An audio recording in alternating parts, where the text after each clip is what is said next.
Olá a todos, vamos iniciar hoje o material de logística integrada. Então estamos aqui passando por módulos e nessa principal parte aqui vamos falar um pouco sobre a cadeia de suprimentos, sobre essa parte da informática, sobre evolução. E aqui temos o nosso material de apoio. Eu sempre gosto de deixar aqui sobre as referências do material que foi construído, para quem quiser pesquisar e mais a fundo, viu algum tema e quer, né, se aprofundar aí, conhecer, tem aqui os tópicos. Também pode me cobrar, que eu tenho todos esses materiais aqui, todos os PDFs. Sobre a logística integrada. Então aqui a gente tem um leve referencial que vem trazer para a gente que, à medida que a logística foi avançando, a gente viu que um dos conceitos que foi aplicado é que a logística ela acontece de forma integrada, ela é uma parte integrada do processo. Então, dentro da área de movimentação e armazenagem, eu vou entender que ela vai ter um papel funcional onde a sua principal parte é integradora. Tá, mas o que que isso vem a dizer? Vem a dizer que dentro do sistema ela vai fazer um fluxo aonde ela vai estar do início até o final. Então ela vai ser fundamental, ela é peça-chave para tornar todo esse rendimento, esse processo competitivo.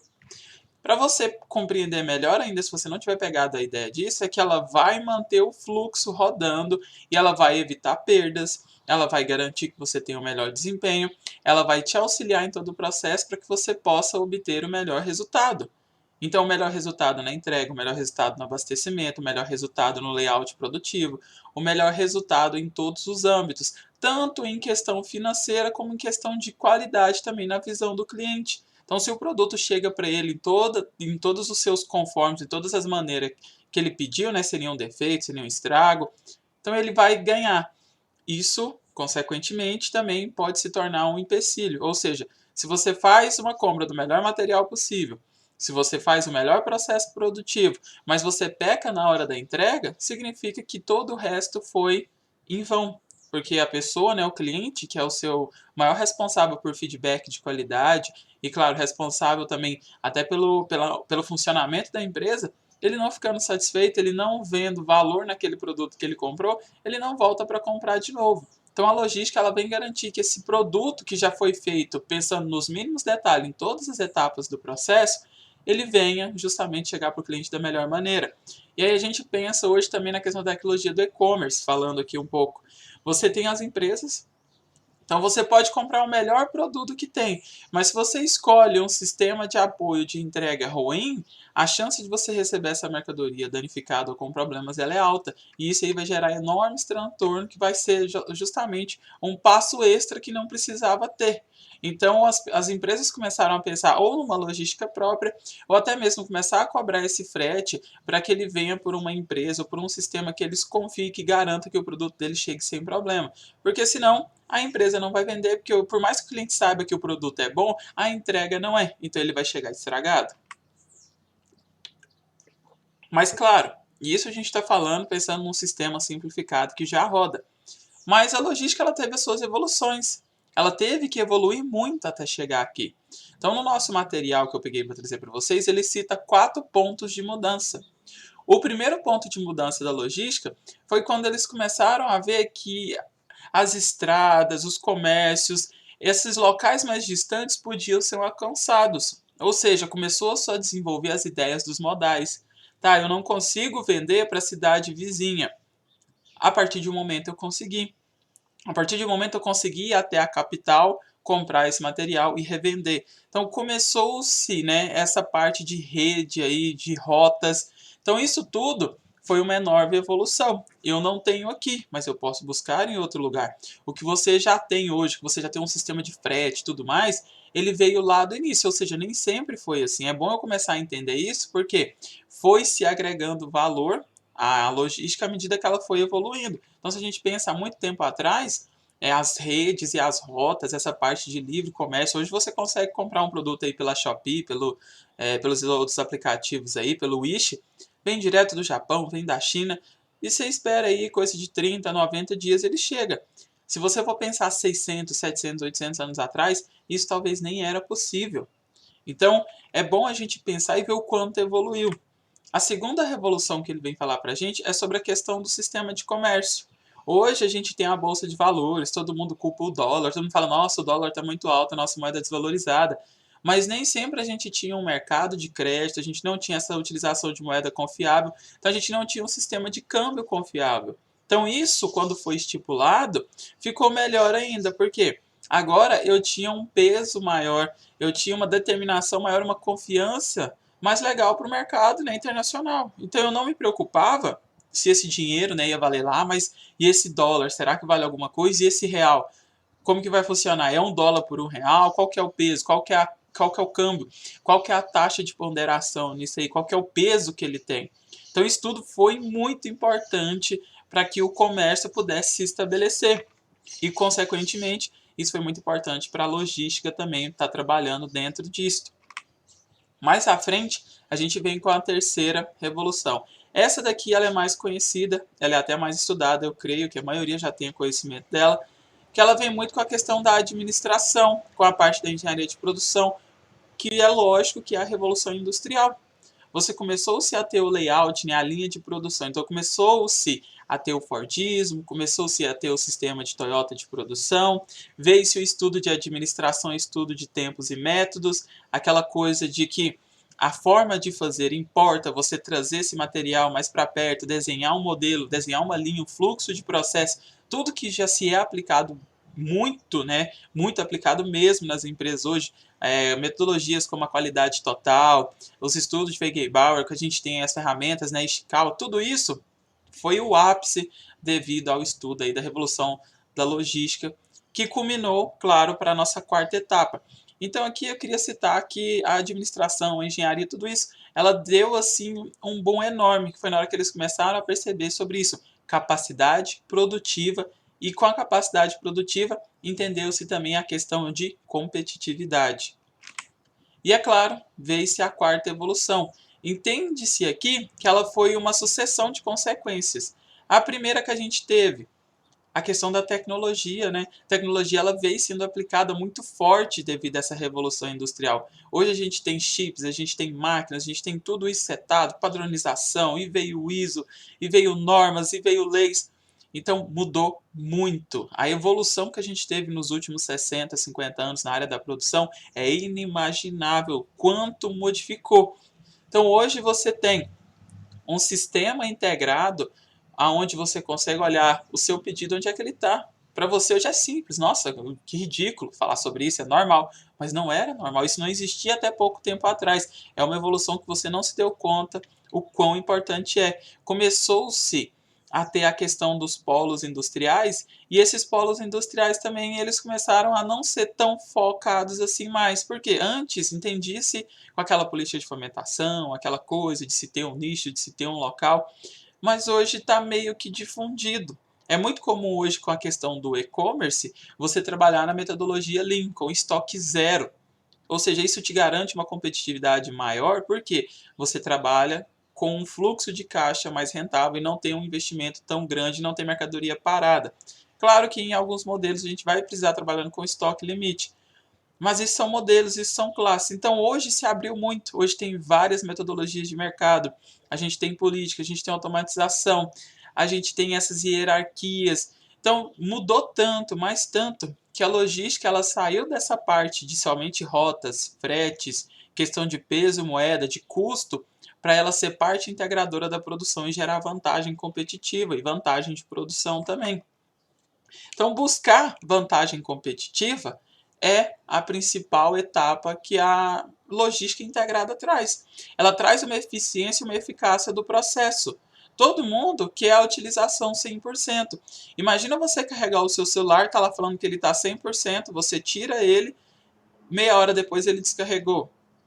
Isso não é eficiente, isso não é eficaz. Ou seja, eu vou ter que parar e vou ter que carregar ele de novo. Então a portabilidade dele foi prejudicada ao máximo.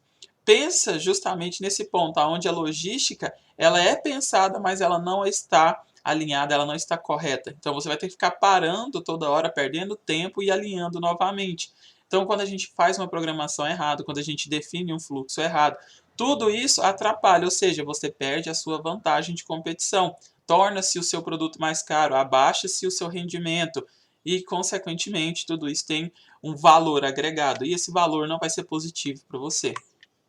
Sobre a logística integrada, então, a gente já entendeu que ela veio de uma parte de evolução, onde eu tenho essa cadeia de necessidade, onde eu busco vantagens, onde eu busco produzir mais, onde eu penso no layout, penso no meu cliente, eu penso nos meus fornecedores, ou seja, ela está integrada porque eu penso desde o início até o final. E quando eu falo do final, eu não falo somente do meu cliente final, ele comprou, acabou. Não, eu penso até mesmo no descarte, no ciclo de vida desse produto. E é claro que, ainda pegando do nosso material, eles vêm falar que ela tem 6 objetivos abertos aí. Então são 6 objetivos que a gente vai entender que eles são aplicados, mas nem sempre eles são visíveis e tem uma metodologia coerente, ou seja, não tem um projeto voltado para ele. Primeira coisa, resposta rápida. O que isso deveria ser? Eu deveria tomar cuidado com os meus estoques excessivos e eu deveria eliminar ele de uma maneira rápida. Então, produzir o suficiente, no momento certo, e todas aquelas outras coisas que você já sabe. Mas como que eu vou chegar até isso? Eu vou ter que entender o meu perfil de cliente, eu vou ter que entender o meu perfil de compra, eu vou ter que traçar a meta. Então isso aqui é através de pesquisa, é através de desenvolvimento de metodologias e aplicação de parâmetros. Então eu vou desenhar tudo isso para que eu entenda o processo. Não tem como eu tomar nenhuma decisão aqui se eu não entender o processo. Aí você vai falar, não, então eu vi lá que eu tenho que trabalhar com estoque zero. Mas e se você tem um supermercado? Tem como você trabalhar com estoque zero? Senão isso prejudica o seu lead time. Então, assim, a gente tem que ser mais realista e entender que existem vários modelos de estar trabalhando. O que não pode é ter estoque excessivo. Claro que não se ter estoque também é legal, mas isso vai depender do modelo da sua empresa, tá? Então, pensa sempre, quando alguém falar assim, então o ideal é não ter estoque. Pô, mas se o mercado não tiver estoque, como que funciona? Se uma empresa, por exemplo, uma loja de sapato não tiver estoque, e aí, como é que ela vai funcionar? Então, essa questão de você ter ali essa parte de demonstrativo, tudo isso, ela é importante, que não pode ter estoque excessivo. Ah, beleza, então o supermercado tem que ter estoque. Vai lá e compra 5.000 unidades de pacote de arroz e põe para vender. Será que tem essa evasão? Será que tem essa demanda? Então tem que ter um estudo maior. E o que vem depois é justamente isso. Eu tenho uma variância mínima. Ou seja, a minha operação ela tem que ser eficiente. Eu devo pensar que eu tenho que comprar o suficiente, nem passando a mais, porque é problema, eu tiro capital de outras operações, e nem faltando, porque senão eu vou estar perdendo venda também. Então eu vou tentar trabalhar com aquele limite, que a gente fala até que é o CEP, né, o controle estatístico do processo. Então eu posso aplicar ele de várias maneiras, eu posso aplicar ele na produção, eu posso aplicar ele na logística, e aí vai depender do meu estudo, das vertentes que eu estou seguindo. Então eu vou minimizar os meus erros. Eu vou tornar essa linha tão tênue, né, que a minha variação vai ser mínima, né? Mínima, mínima mesmo. Então é aquela coisa. Se eu falo que esse aqui tá doce ou se ele tá azedo, se eu estou pegando, por exemplo, uma geladinha, essa geladinha tá muito doce, a geladinha tá azeda. Eu consigo ver, não teve açúcar ou teve açúcar. Agora, essa variância mínima, eu pego uma para outra e para mim ver a diferença de concentração de açúcar nela, talvez eu tenha que fazer um teste em laboratório. E isso é uma variância mínima. É você olhar e falar, agora é 9,31 e o outro caminhão chegou 9,31 também. Aí você fala, mas os dois chegou ao mesmo tempo? Não, a diferença foi de milésimos. Então é limitar esses padrões aí de uma forma que eles rodem quase que perfeito. Claro que alcançar isso não é fácil. Estoque mínimo, é o que eu acabei de falar. Tentar reduzir a quantidade o mais baixo possível. Por quê? Consistente com aquilo que eu estou fazendo. No supermercado, eu tenho a necessidade de ter muito produto de uma marca que quase não vende. Então, geralmente, o que sai mais, aquele que é mais vendido, que tem um giro maior, eu vou entender qual que é o perfil e quando que ele sai. Um exemplo, chega agora final de ano, Natal, eu sei que a demanda por panetone, por chester, por refrigerante, essas coisas, ela tende a aumentar porque é um período de comemoração no Brasil. Então, a demanda a sair, ele é alta. Agora, não adianta eu estocar muito panetone e tentar vender isso em junho, em julho. Não faz sentido, não é o mercado dele. Então, por mais que tenha, eu vou fazer uma análise de se esse é um produto sazonal, esse é um produto que vende sempre, o que o meu cliente está comprando. E aí eu vou fazer a análise. Isso tudo eu tenho que ter a tecnologia agregada ao meu lado. Eu vou ter um sistema ERP para mim estar fazendo a análise de movimentação desse produto. E consolidar essa movimentação. Como que eu vou tornar isso rentável? Eu penso na parte de aquisição, eu penso na parte de venda, na parte de estoque, porque compra lá e deixa. Mas esse deixar lá, ele está ocupando não só o espaço de outro, como também o dinheiro que poderia ser investido em outro. Mesmo que você tenha um capital de giro astronômico e isso não seja tanto problema assim, não adianta você estocar esse produto lá, ainda mais se for perecível. Então tem muitas questões aqui que eu devo tomar cuidado. Quanto mais você fecha isso, quanto mais você vai consolidando, diminuindo esses erros, melhor o resultado que você tem. Então você vai integrar todas essas partes para obter o melhor resultado. E esse melhor resultado é o quê? Uma vantagem competitiva, para que você possa se sobressair. E o último, mas não menos importante, a qualidade. Por quê? A qualidade ela vem fechar esse pacotezinho aqui. Claro, tem mais um, mas a qualidade ela vem para fechar esse pacote anterior na questão de, imagina você mandar um produto lá para o Japão, na hora que chega lá, opa, não era esse que o cara pediu, trocou as notas aqui, ó, trocou a guia, ele pediu 1000 caixas do zero açúcar, eu mandei o normal. Então, eu tenho que fazer o trabalho de uma forma que eu não precise repeti-lo, que não dê reprocesso. Porque senão vai gerar o maior problema. Chegou lá no Japão, ou seja, imagina se isso demorar um mês para chegar lá, o cara desesperado, já contando com isso, porque ele fez toda a programação dele com 30 dias, só vai chegar e produzir, e aí você ferra ele, porque o produto que ele precisava não é esse. E aí vai ter que voltar para depois mandar de novo. Ou seja, ele já esperou 30 dias para ir, 30 dias para voltar, 30 dias para mandar o outro. Porque tem empresa que não é assim, não, mas na hora que eu vi que eu mandei errado, eu já mandei outra. Aí vai ficar com duas mercadorias saindo, então já deu saída de duas. É muito problema na hora de tomar essas decisões sobre isso. Então, o ideal é que você mantenha a qualidade pensando em todos esses modelos para que não haja necessidade de se repetir o trabalho ou de fazer correções. Então, essas 5 primeiras etapas, ela resume muito bem a última, que é o quê? O ciclo de vida. O ciclo de vida, ela está muito ligada à questão de sustentabilidade também, o que é muito falado hoje, está muito em alta em todas as empresas, principalmente aí com a vinda da Agenda de 2030, que a gente vai ter novos indicadores, vai ter uma nova reunião aqui no Brasil sobre a questão de sustentabilidade, sobre meio ambiente. Então, o que, que vem a ser esse ciclo de vida?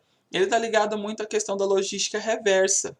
Então, a logística reversa ela está ligada com a questão de reciclagem, com a questão de distribuidor, com a questão de pegar esse material e devolver ele para a empresa, mas ele vai muito além. Então, para mim agir bem na logística reversa, eu entendo o ciclo de vida, que é desde o início da concepção dele até a sua finalização, que seria o descarte, e como que vai ser realizado. Então, um exemplo, pilha, bateria, tudo isso daí tem o modelo certo de ser realizado. Só que às vezes a população não sabe que isso tem local, tem ponto, e você não pode utilizar, né, descartar isso no lixo comum. Aquelas latinhas de desodorante. Então, todos esses materiais, eles deveriam ter uma política melhor de descarte, que todo mundo conhecesse melhor. Então, falta uma política de conscientização, é um meio marketing, talvez a empresa que venha a conceber isso faça aplicações. Então, essa parte de ciclo de vida, ela está muito ligada também à questão de sustentabilidade e meio ambiente. E é claro, isso remete também a uma marca mais confiável da empresa. Então, isso aqui é um ponto bem interessante para você estar trabalhando, para que você possa entender. Então, na hora da concepção do projeto, desse produto, já é interessante eu pensar em tudo isso que ele vai passar, como que ele vai ser descartado, como que ele vai ser o final desse produto, como que a empresa vai agir sobre ele. Então, o Xing vem falar para a gente aqui, né, definindo tudo isso que a gente passou, essas 6 etapas, que existe um universo da cadeia de logística integrada. Então, eu vou trabalhar aqui com os meus fornecedores, com a parte de transformação, com distribuidores, com varejistas, com consumidores. Eu vou ter que alinhar os processos chaves do negócio. Eu tenho que entender onde começa e aonde termina, e onde cada um vai passar. Então eu preciso de informação, eu preciso de tecnologia, eu preciso de mão de obra qualificada, eu preciso de informação do meu fornecedor, eu preciso de informações da fonte dessa matéria-prima, quem é a empresa que está fazendo esse processamento, ou seja, geralmente eu não faço tudo, eu tenho terceirizadas, quem vai distribuir isso, se vai ser direto para o meu consumidor final, para o meu cliente final, ou se vai ter intermediários. Tudo isso faz parte de alinhar os processos-chave desse negócio. E isso tudo vai influenciar num outro tema que a gente conhece, que é chamado de lead time. Na parte da produção, né, a gente tem o lead time em duas perspectivas, que é da parte do cliente e da parte da empresa. A parte do cliente é justamente o tempo de entrega, é o tempo que a sua necessidade é suprida. Ou seja, se eu vou no supermercado, eu vou ali, pego na prateleira, passo. Tá lá, me atendeu de uma forma até rápida. Só que, e se eu faço uma compra pelo aplicativo? Aí vai ter ali 40, uma hora para ser me entregue. Só que isso é a minha visão de cliente. Ah, se eu tive que esperar uma hora para alguma coisa ficar pronta. Nossa, eu tive que ir no supermercado, o produto estava lá na prateleira, mas eu tive que esperar meia hora na fila. Isso aí eu estou pensando na questão do lead time do cliente, porque para a empresa, isso daí teve um tempo totalmente diferente que foi acrescido inúmeras vezes. Por quê? Para você comprar um produto aqui agora, ele teve que ser produzido. Ou seja, antes dele estar ali na empresa, nessa empresa aí no atacado, no supermercado, ele estava em um estoque. Esse estoque aí, se ele for de um varejista maior, antes desse varejista, estava na indústria. Antes da indústria, esse estava todo quebrado, ele ainda não estava, ele não tinha sido transformado naquele produto e ele estava aí em vários pedacinhos como matéria-prima. Então, quebra-cabeça. Então, para esse produto ser concebido hoje, existe uma coisa que a gente chama data de fabricação. Procura agora pesquisar para você entender essa data de fabricação do produto. Você vai lá, olha, você vai falar, nossa, olha, esse produto foi feito em janeiro de 2021 e eu estou comprando agora em dezembro. Não estou falando aqui de questão de qualidade do produto, estou falando em questão de lead time, ou seja, aquele produto ele já contabilizou para a empresa lá em janeiro, que está contabilizando para o mercado agora em dezembro. Ou seja, imagina o tempo todo desse processo que não teve.